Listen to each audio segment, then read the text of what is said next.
Here I am in the studio guest room, much too late at night. It is 12:09. My husband offered to get the kids in the morning, which often is like my cue to stay up too late doing knitting related things. Sorry, my hand is on my phone weird. So I've been going through my stash, organizing today, getting the room just more, clean, but also trying to keep track of my stash. My stash is not very big.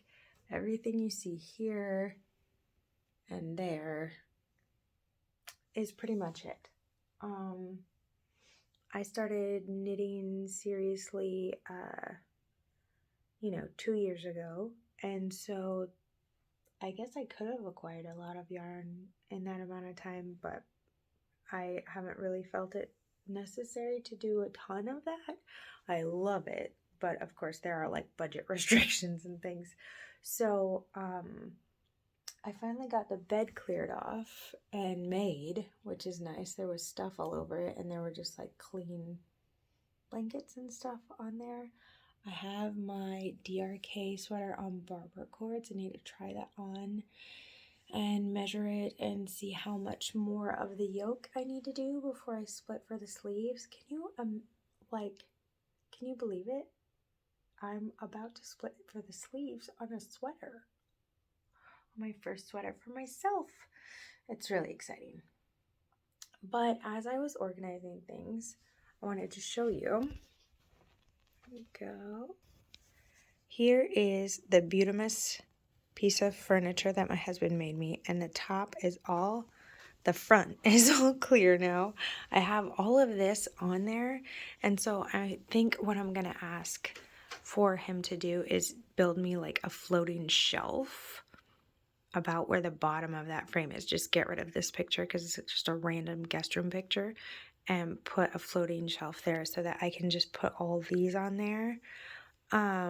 It is helpful for me to be able to see what I have, and so you'll notice like everything is kind of out even though it's in categories. So like there's some tools here, there's some trim and tools here, I can see inside this bag, and I can kind of see inside this tote, and I can see all through here, and that is actually on purpose. It's not so that everything looks cluttered, it's so that I can remember what I have. Because it's hard for me it's very much out of sight, out of mind for me. Although this is lovely to have out of sight, out of mind right now. This is my sewing stash and my acrylic yarn. And I've got my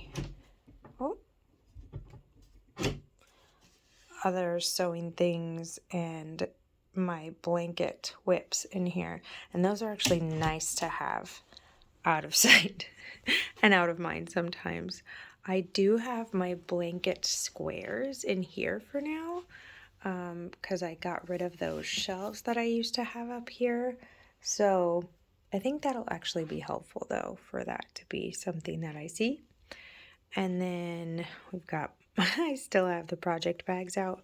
I've been contemplating whether I should just hide those away or not. I'm thinking through that. But then I've got my little stash over here. I have some newly blocked socks. Look at how beautiful those are. Oh my goodness. Love newly blocked socks. And as I was looking at my stash, I realized I'm putting my socks that need matches on the wall over here. I realized that I have this still that was frogged from my Caligaldana. This is the same. I don't know if it's exactly the same base. I think it is. Oh, this is baby alpaca, and this is baby llama. So, and silk. This is baby llama and silk, and this is just 100% alpaca. So they're not the same. But I'm trying to think of what to do with this frogged yarn. It's beautiful, and,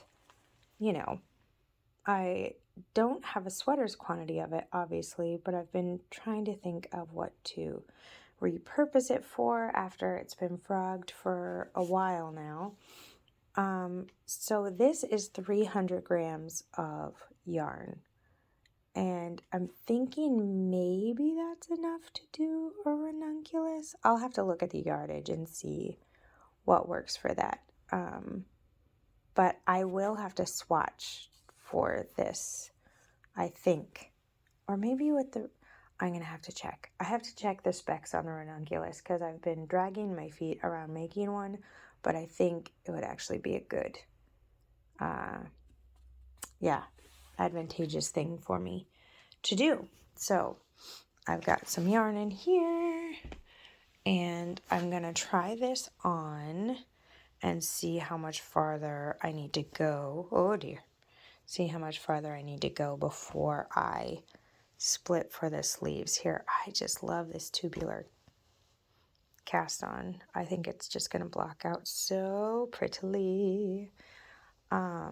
This is superwash yarn, so I know it'll stretch a little bit, but I also don't want to take any chances on this thing like cinching up into my armpits. So I'm going to try it on and see where we are at.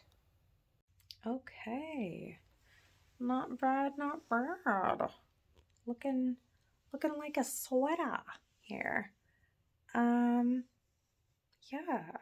I think I just need a few more inches to go. Maybe like 3 or 4 to be generous. That won't take very long. That's pretty great. I don't want to take it off. It's so cozy. Don't worry, guys. I'm not going to bind off with just like a dicky sweater here, but it's going to be nice. With this collar, I wonder, I am thinking about making another one after this. After this blocks out, I'll see if I want to go a size, if there's a smaller size for the collar. But isn't this fun to be able to try on your knitting?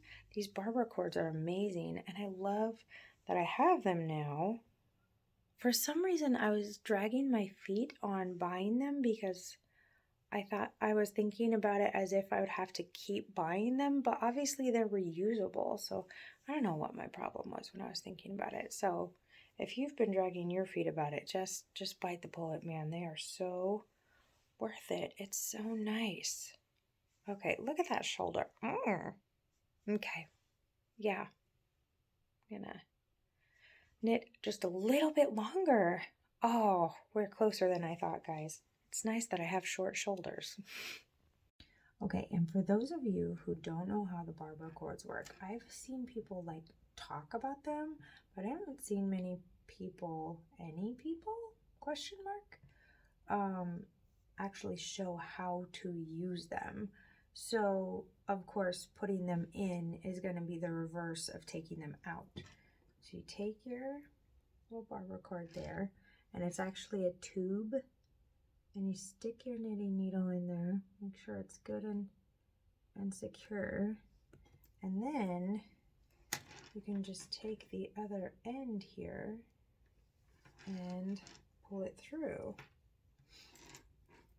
So just line up your needle in there, and you can see it make its way through the sweater because the barber cord's obviously already on the live stitches. There we go. You can just see it move through there. And it's kind of crazy because I keep thinking that at some point it's going to, like the barber cord's going to pop off, or that there's going to be some type of quality assurance error here. And it hasn't happened yet, so it's pretty great. I say yet, I'm always like waiting for the other boot to drop. That's the type of person I am. But here we go. And then I had to use 2 because mine aren't super long, but obviously not a big deal. Not a bunch of hassle. And so the amount of time that this is taking me to, oh, we're getting a bend here. The amount of time that this is taking me to get my stitches back on the needle versus like if I were using waste yarn or something is so much better. It's so much nicer to be able to do it this way. Oh. And just follow your little heart through your live stitches here. It's fantastic. If I were doing this, I'd, whoop, there we go. Speaking of, I pulled it off as I was trying to pull it through the stitches.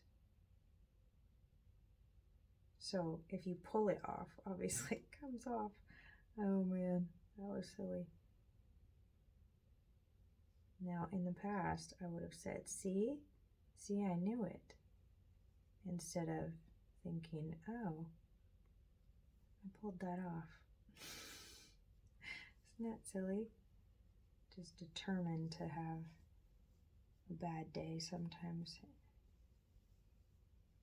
Am I the only one that's like that? I don't think I'm the only one that's like that. As I glare over my glasses. These glasses are missing an ear pad, whatever you call it. And so they slip on my nose now because they don't stay behind my ears very well. So I look like a little granny, as my kids say. They sometimes say things with an Australian accent because they really like the show Bluey. I don't know if you guys are familiar with the show Bluey. It's fantastic. My kids love it. I love it. It's wonderful. Okay, almost back on the needles. My cable, I actually put this sweater on this pair of needles on purpose because, of course, it's the right size, but also because it is a fixed needle. And I thought, well, if I have a fixed needle in the right size, I might as well use that so that if I need the cords for my interchangeables, then they'll be available and it'll be great. So there we go, back on the needles, all ready to go. I've moved my little progress keeper so that I know that was my last yoke increase, and then I can just keep going for a few more inches and separate for the sleeves. I can't believe I'm saying that right now. And I also can't believe that this sweater, this is still my first skein of yarn. It's pretty great. This is my second ball of alpaca, but this is still my first skein of yarn. I haven't even used 100 grams yet, and I'm almost through the yoke, which is lots of fun. And now I'm gonna head off to bed. I need to do some editing of the tread heavy sock pattern tonight. My testers have given me a few edits that I need to make on it. And they are just so great. My testers are so great. They're thorough and kind. And I just need to say, like, I appreciate their gentleness and kindness so much because I am having to purposefully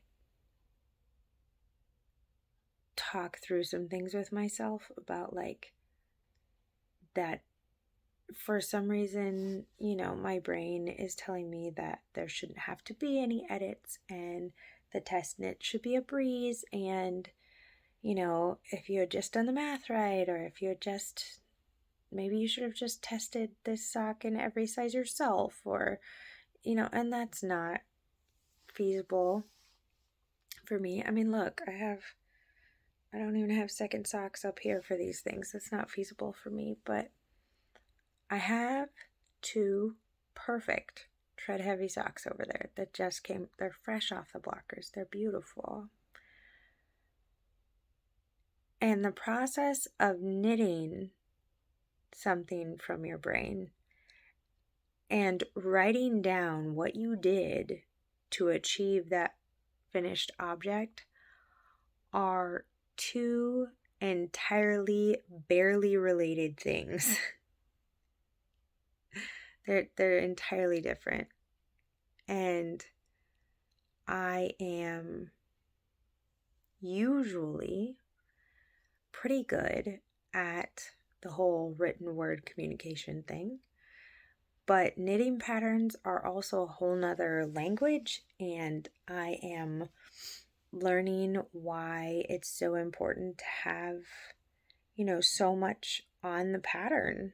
I was thinking at the beginning, like, oh, what if I could make it like really minimalistic? What if it could all fit on 1 page or 2 pages? That would be really good. Because I see a lot of patterns out there that have like just a ton of pictures, like a ton of promo photos for the sock in the pattern, which is fine. Like, you do you, and a lot of people don't print out their patterns anymore. I do, but a lot of people don't. And but I was just thinking, like, well, what if it takes up a little bit less space? That would be nice. And I don't think that's going to happen. I think it's already going to be 3 pages already. So I might as well just, let go of some of those expectations around that, which is funny, right?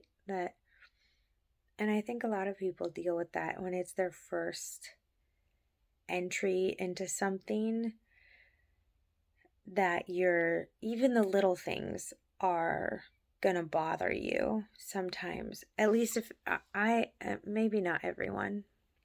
I struggle with a little bit of perfectionism, and I love it when things are just right. And I don't think it's a bad thing to like it when things are just right, but I used to say that I wasn't a perfectionist. I just really liked excellence, or I just really like it when things are right, or whatever. And the more I would say things like, oh, I'm not a perfectionist, this is just what I, appreciate, I was like, oh, the things you're describing are perfect things.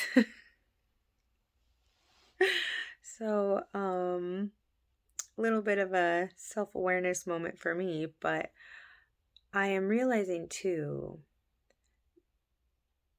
that even though I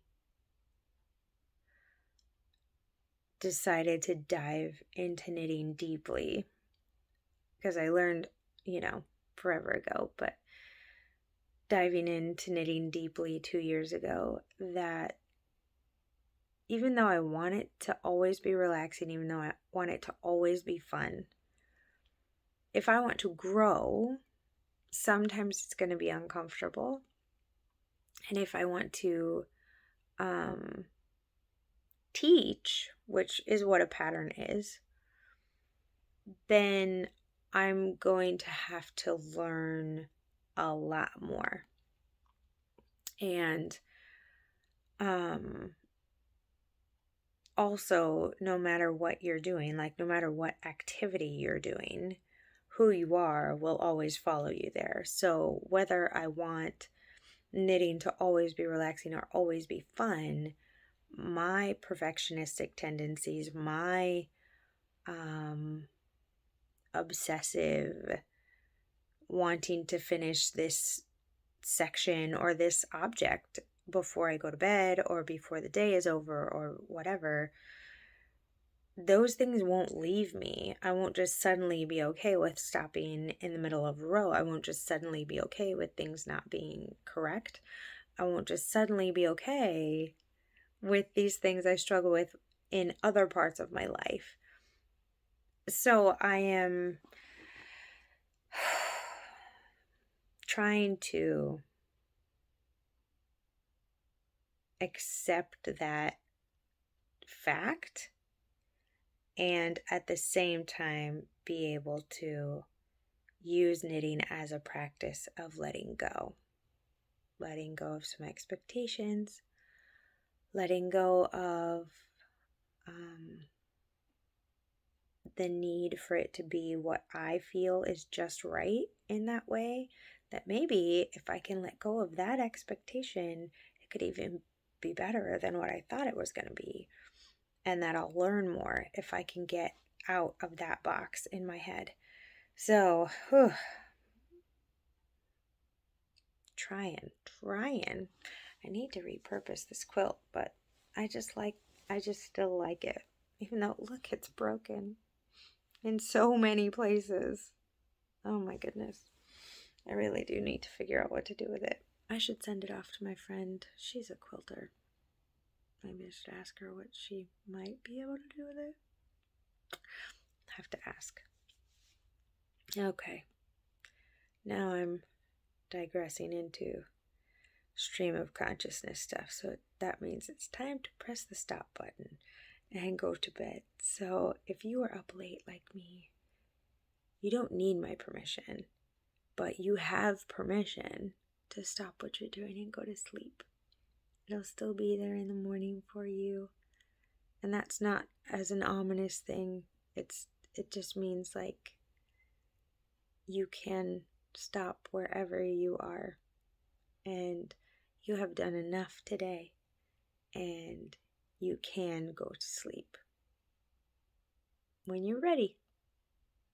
Good night. And happy knitting, friends.